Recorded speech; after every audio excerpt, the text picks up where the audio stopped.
You're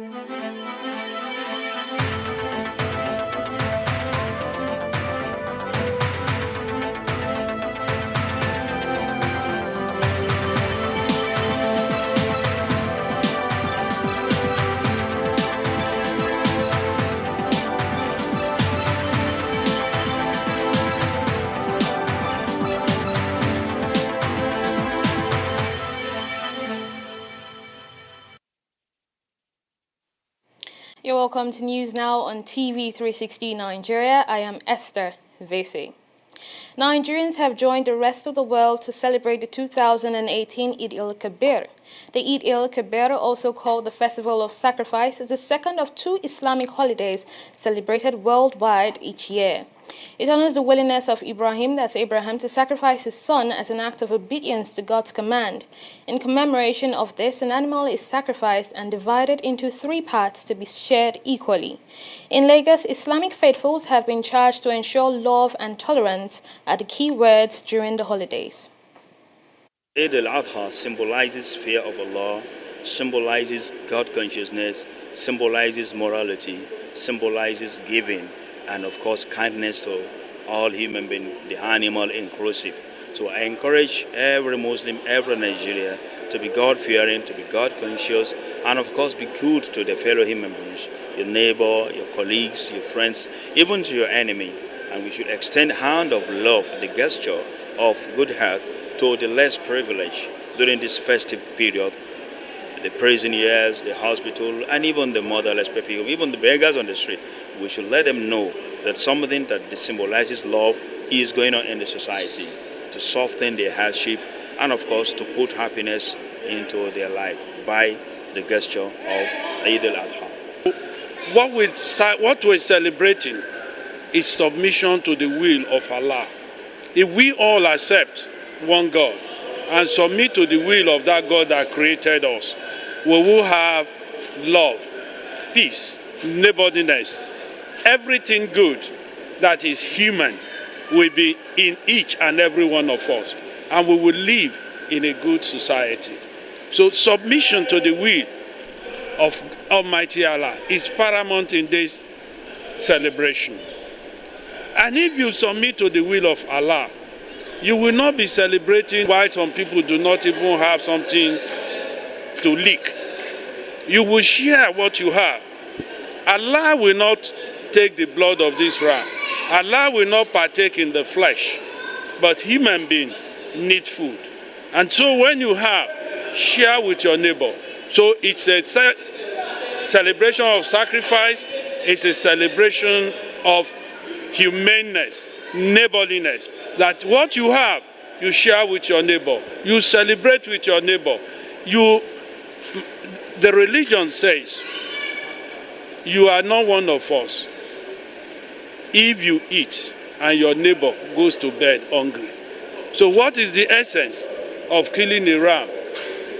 If your neighbors who cannot afford do not have, it doesn't matter. It's not whether they are Muslims or Christians or non-Christian, non-Muslim. They are your neighbor. And you must ensure that they do not go to bed on an empty stomach while you have enough and still have plenty stored in your freezer. Meanwhile, in Katsina State, northwest Nigeria, President Muhammadu Buhari commemorated the day with an 800 meters trek from the prayer ground to his private residence in his home state. In his earlier message, Buhari charged Nigerians to rise above divisions and be prepared to make sacrifices for one another. The president also stressed that he is still committed to fighting corruption and also reassured that he is working to improve the economy and asked for the cooperation of all Nigerians. In his own address, Senate President Bukola Saraki asked Nigerians to imbibe the spirit of peace and unity as they celebrate the Eid al-Kabir festival. He also called on Nigerians to engage in more charitable endeavors and spiritual intercession for the nation. The Borno State Police Command has confirmed reports of a Boko Haram attack on Maiduguri, the state capital. The State Commissioner of Police, Damian Chukwu, told newsmen the attack, which happened late on Sunday, was a reprisal attack by the insurgents for the role the residents of Mailari village played in the capture of an insurgent earlier this month. Witnesses had put a death toll at 19, but Chukwu in his press conference failed to give a toll but noted that 40 houses were burnt down in the attack. He says the police managed to repel the attack, preventing the insurgents from razing down the entire community. Meanwhile, the United Nations has asked for the immediate capture of those responsible for the attack. The UN Secretary-General Antonio Guterres has condemned the incident and noted that the United Nations is deeply concerned about the persistent violence in the Lake Chad Basin region. The UN chief expressed his deepest condolences to the bereaved families and to the Nigerian government. He also reiterated his calls on the international community to increase support to regional efforts in the fight against Boko Haram and in the Lake Chad Basin. Moving on, Nigeria's security chiefs have been briefing President Muhammadu Buhari on the outcome of military operations while he was away on vacation. Addressing newsmen after the meeting, which was held at the presidential villa, the Minister of Defense Mansur Dan Ali admitted that the security situation in Northeast is worrisome. He, however, noted that the discussions were centered on ways to resolve the conflicts. The Chief of Defense Staff General Gabriel Olonishakin also told reporters that the meeting focused on the overall security of the country. We normally have a routine security brief to Mr. President. He just came back. We brief him on all the activities that happened within the period. It's an update of what we had on 2nd August. Decisions like these are very critical, that we have seen that a lot of improvement on the security situation in the country, more especially in Zamfara and Benue states. If you go along the Niger Delta also, the same thing. But in the Northeast, we are having worrisome report which we looked into critically and we are taking also decision. The security situations across the country, the geopolitical zones, and of course we made all our comments, especially the new operations in Benue, Zamfara, and of course Taraba, Operation Wide Stroke and Operation Sharandaji. We gave him the extent of successes in this operation, and we are to continue on those line of actions in this operation. As it were, all the operations were reviewed, and all the issues concerning the operations were mentioned. And he directed that we continue to step up our game to ensure that the nation is safe and people go about their daily activities in a very safe environment. Away from security matters, the Economic and Financial Crimes Commission, EFCC, has filed charges against a 7th Senator, Bassi Albert Apan, for allegedly receiving 12 cars worth 254 million naira as bribes. Bassi, who is representing Akwa Ibom Northeast, is standing trial on a 7-count charge bordering on corruption. The EFCC, in the charges filed at the Ikeja High Court, alleged that Bassi received the vehicles between 2010 and 2014 when he served as the Akwa Ibom Commissioner for Finance. The case has now been sent to the registry of the High Court for assignment to a judge who will hear it.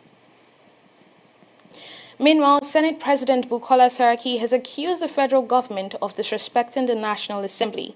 He says the legislature would not accept being treated as an attachment of the executive. The Senate President has also responded to some of the allegations which Garba Shehu, as the presidential spokesman, had earlier made. Shehu had said Saraki was driving Nigeria to the edge and he should be blamed for the delay in the passage of the budget for the 2019 elections. Saraki is now accusing the presidency of not properly explaining issues regarding the budget before sending it for approval. The Socio-Economic Rights and Accountability Project, SERAP, has given the Oyo State government an ultimatum of 7 days to begin repairs on Fresh FM's building, which was demolished on Sunday, or face legal action. SERAP, in an open letter to the state government, asked it to immediately halt all further eviction and demolition of the Fresh FM building and to show full respect for the safety and dignity of residents and the owner of Fresh FM. SERAP's statement comes a day after the state government insisted that the demolition of the building followed due process. The group has asked the state governor, Abiola Ajimobi, to ensure full and effective respect for the rights to freedom and expression and media freedom in the state. The U.S. Embassy will reopen its Abuja consular section on August 24 for full services for both visas and American citizen services. The embassy had on August 15 temporarily suspended its consular services in Abuja due to reasons it said were beyond its control. But in a fresh statement, the embassy says applicants with scheduled appointments for August 24 should come to Abuja as usual. It assured visa applicants who submitted passports through the interview waiver program for visa renewal that such would be processed as soon as possible. You're still watching News Now on TV360 Nigeria. We'll be right back after this break. Don't go away. Good governance ambassadors of Nigeria say Muhammadu Buhari go dey make Nigeria better. Leader where they work well, work hard and work fast too. Muhammadu Buhari go dey make Nigeria better. The tribalized leader where love our youth too. Muhammadu Buhari go dey make Nigeria better. In the fight corruption, I know too young to run below. Muhammadu Buhari go dey make Nigeria better. Security they improve our economy dey better. Muhammadu Buhari go dey make Nigeria better. Youth empowerment program empower don dey work. Construction of second Niger bridge he dey do am o. Everybody join hand make we support Buhari. No matter your tribe, Nigeria will be one child. Agriculture sector don't they work? Farmers they enjoy. Buhari they support them. Our railway don't they work? Nigeria they better. Muhammadu Buhari go they make Nigeria better. Amnesty they work. Security don't improve. Muhammadu Buhari go they make Nigeria better. Igbo Yoruba, Hausa make we support. Muhammadu Buhari go dey make Nigeria better. Middle belt to south to make we support. Muhammadu Buhari go dey make Nigeria better. Approval of Ogoni clean up. Buhari chai dredging of war report. Buhari Petroleum University for Niger Delta. Make we support Buhari to move Nigeria forward. Good governance ambassadors of Nigeria say Muhammadu Buhari go dey make Nigeria better. Leader where they work well, work hard and work fast too. Muhammadu Buhari go dey make Nigeria better. The tribalized leader where love our youth too. Muhammadu Buhari go dey make Nigeria better.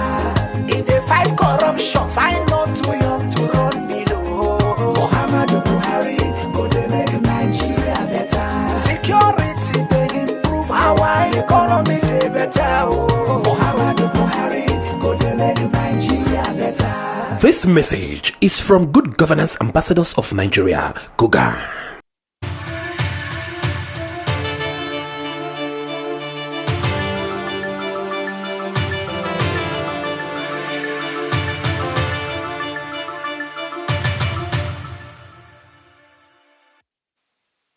Hello, welcome to News in Business. I am Fidelia Aguncha.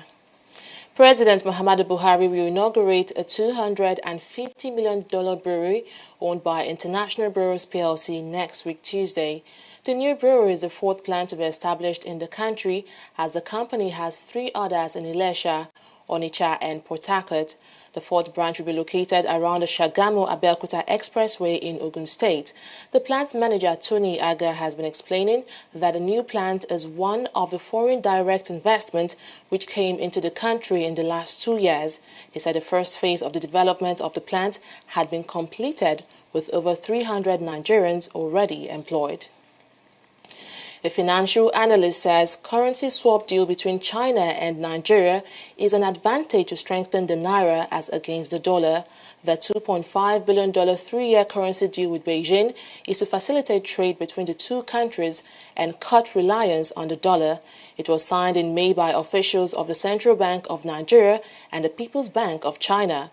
Charles Idahosa highlighted the benefit of the deal to Nigeria in a chat with our correspondent. Take a listen. Certainly it will encourage even more than now imports from China and definitely will also encourage the Chinese to grow their business with Nigeria. Because even for the Chinese, even though they have a strong currency and very strong foreign reserves, it's more in their interest to be able to also pay in naira to us when they import from Nigeria. And China now imports significant amounts of products from Nigeria, particularly processed agro products like cassava and pellets and things like that. So they don't have to look for dollars. They can pay us in naira. So gradually, you will see that encouraging the growth in trade beyond what we are seeing now. It's already very large between the two countries, but it will expand it much more as both parties get familiar and become comfortable. It's a new arrangement, so both parties are testing the waters, particularly the banks that are handling the transactions. They want to see how well the few banks selected are able to handle these transactions. Once it begins to work very smoothly, both parties will want to increase it, and it will further stimulate growth of trade between the two countries. Still on China-Nigeria relations, a business analyst has been speaking on how the recent U.S.-China trade war may likely have a positive effect on Nigeria. Muda Yusuf, the Director General of the Lagos Chamber of Commerce and Industry, disclosed this in an interview with our correspondent. He says the trade dispute presents Africa's largest economy with some unique opportunities. The first benefit I see in it is the fact that the Chinese currency is getting weaker. And once the currency of your exporting country is getting weaker, it's an advantage to the importing country. So that means the average dollar we use to import from China will give us more value than before. That's an advantage. A possible advantage is if you're able to create the environment for the relocation of some investment from China to Nigeria. Nigeria doesn't have it's not attracting any sanction or tariff imposition from the United States for now. So it is easy to export from Nigeria to the United States to fill some of the gaps that have been created by the sanction. So first, there may be relocation of investors. If we create the environment, investors can come here, set up, and export to the United States. Then there is also the opportunities for Nigerian exporters to the United States, because already the tariff, both on the Chinese products and on the Turkish products, we create some gaps in the United States in terms of supply. Prices will go up, and that could create an opportunity for us in Nigeria. Already, the Chinese currency is weakening because of this trade war. And the implication of that is that it will now be cheaper to import from China because of the weakening of their currency. So that is an advantage to countries that import from China. For instance, in Nigeria, we do a lot of import from China. Similar thing is happening even with Turkey. Turkish currency has, weakened by almost 30% because of this trade war. Because as the trade war hits these two economies, their exports declines. And once your export drops, your currency is likely to weaken. So weakening of the currency is to the advantage of some of us that import a lot from China.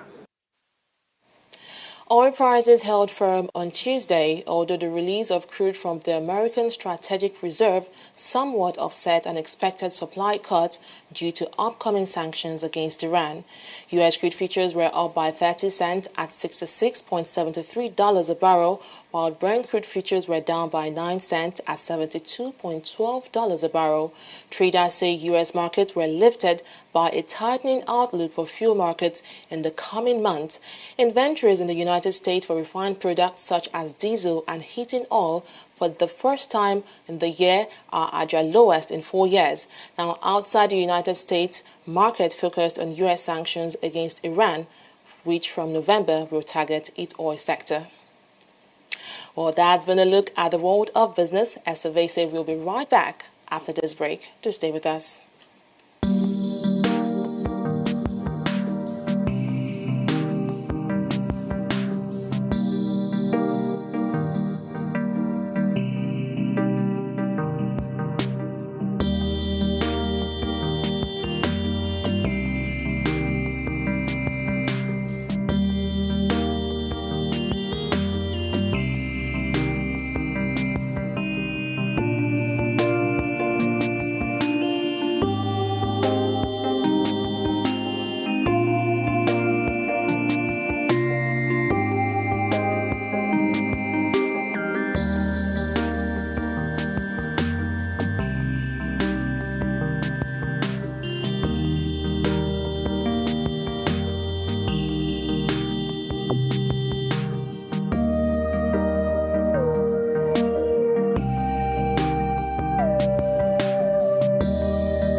Glad to have you back.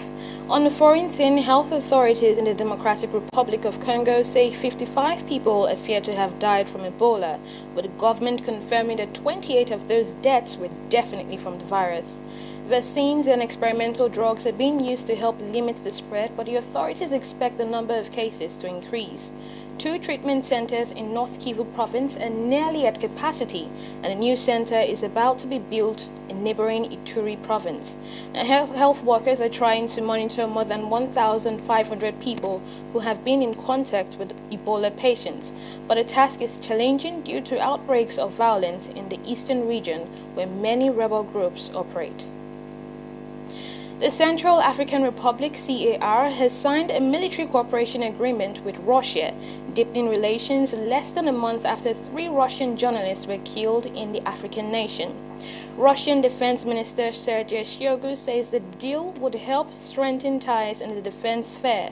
He said this after the signing ceremony in Moscow with his CAR counterpart Marie-Noël Koyara.